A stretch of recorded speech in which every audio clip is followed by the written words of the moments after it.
Wall Street Journal published a big exclusive today on a new dragnet that is so controversial there were actually internal battles in the intel community as to whether this thing made good public policy and made any sense. The program reportedly allows the little-known National Counterterrorism Center to copy any government database.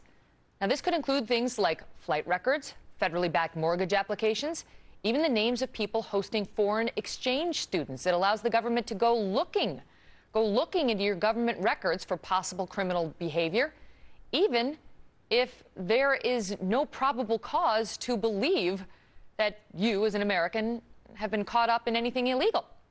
And then that information can be given to foreign governments to look at. Joining me now to discuss it, Judge Andrew Napolitano. He's our Fox News senior judicial analyst, and he has written extensively about the legal issues with different counterterrorism programs going back through the Bush administration. Judge, good to see you. Good to be with you, Megan. So they say that there was fierce debate within the Obama administration about this because some were saying, you know, this is crazy. You can't just go be... There's a law that actually was passed in the early 70s after Watergate and so on saying, no, you can't go just like at random looking through people's government files because you want to check them out. And the folks who were on the counterterrorism side won out saying, look, we got to do it. If we have reason to believe that the person might be involved in something, we're going to do it. And that's apparently the new policy. You know, our friends at the Wall Street Journal have really done the country a great service and great favor by revealing the nature and extent of the debate. But Megan, if this debate is to happen at all, it should happen on the floor of the Congress, because the Congress enacted, as you indicated, shortly after President Nixon left office, a federal statute to prohibit the government from doing this. So if Homeland Security says we want Megyn Kelly's IRS returns, under the law, the IRS is supposed to say no. If you want them, you have to sue her, and we're going to defend her because we have an obligation to keep that type of information private. Apparently, President Obama is going to issue an executive order and may have done so already. Well, they say Attorney General Eric Holder already signed this. He already signed the changes into effect. You know, the law is a strange one. So one might say, well, how can the Attorney General modify a law of the Congress? Right. Here's the way the law works. The law says that the custodian of the documents may give them to another governmental agency if the custodian, let's say the IRS or the FAA, if they publish in a document nobody reads in very fine print that these documents are now available for other government agencies to look at. That does not adequately tell the American people that a particular agency is claiming an exemption from the law. Right, so they can publish some notice in this thing called the Federal Register, which, right. You know, when was the last time you read the Federal Register, folks sitting at home? You know, it's like USA Today, Parade, and then, oh, yeah, I forgot to check the Federal Register. Wait, look at this. They're about to spy on my documents. Interagency within the federal government. I mean, it's such a joke to presume that that gives real notice to people. You could fit in a broom closet the people in the United States of America that are even familiar with the existence of the Federal Register, much less have read it. But that's what makes this legal, because they told us about it. Correct. And yet there was an internal debate by some folks saying, okay, legal schmiegel, is this good policy? Should we?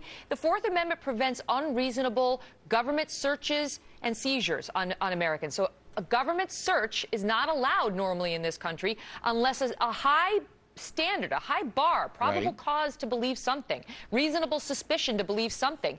Here it's, well, do you have some reason to believe? Okay, go. Well, you know, now we get into this conundrum where something can be legal, that is, it technically complies with the law that Congress wrote, but unconstitutional because it blatantly, on its face, violates the Fourth Amendment and the meaning of the Fourth Amendment. The whole purpose of the Fourth Amendment was not just to prevent the knock on the door in the middle of the night without approval of a judge. It was to prevent fishing expeditions by the government.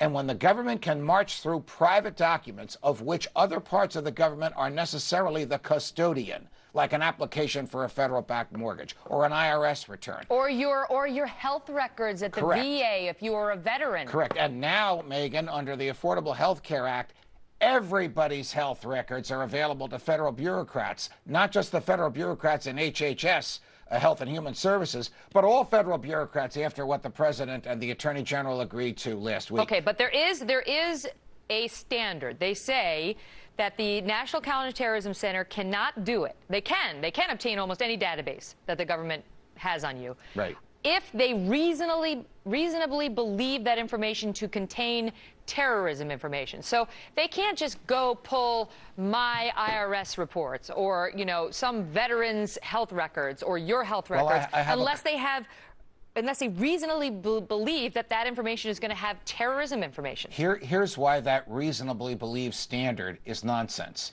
Because any standard governing the behavior of people in the government should be written by the Congress and not by the bureaucrats who are going to have to apply the standard. It's too subjective. Correct. And secondly, unless this information that they obtain, one government agency from another, about you or me or anybody, is used against us in a court of law, we will never know that they have it. So we will never be in a position to challenge it. We will never know what the standard was. We won't even know who exercised that standard. All this is a blank check for the government to run rampant over our privacy rights, as it does all the time, without authorization by Congress and in a manner that the public could never imagine. As it stands right now, federal investigators can read through your email as much as they want, as long as the messages are more than 6 months old. The current law is from back in 1986, and it required agents have a search warrant for emails that were newer than 6 months. And at the time, most emails were. Hello, it was 1986. The rats were still spinning on the wheel back then, creating the electricity to power your computer. The Justice Department is resisting any changes, obviously, because they want to be able to go into all of our stuff whenever they want. Those officials say investigations will take longer if we have to go through that pesky problem of a judge signing off on everything. I can remember signing search warrants at 3 o'clock in the morning. I have a colleague, a very well-known colleague, I don't want to use his name, who once signed a search warrant on the back of a motorcycle at 4 o'clock in the afternoon in downtown Washington, D.C. So this is nonsense that you can't get a search warrant when you need it. A search warrant assures that there won't be fishing expeditions and that the police have real evidence of a real crime before they can invade your privacy. Now, I read an introduction, a promise of story to come, a tease.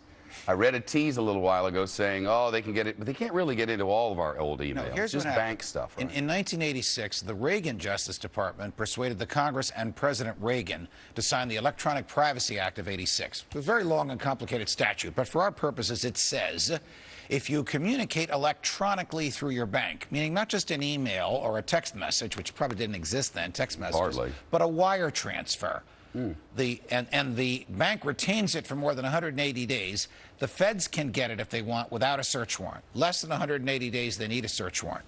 This just pertained to financial institutions, but federal agents began to persuade other institutions that they, too, had to surrender emails that were longer than 180 days. Before you know it, much of federal law enforcement was operating under this statute. We can get emails that are older than 180 days, whether they pertain to financial transactions or not.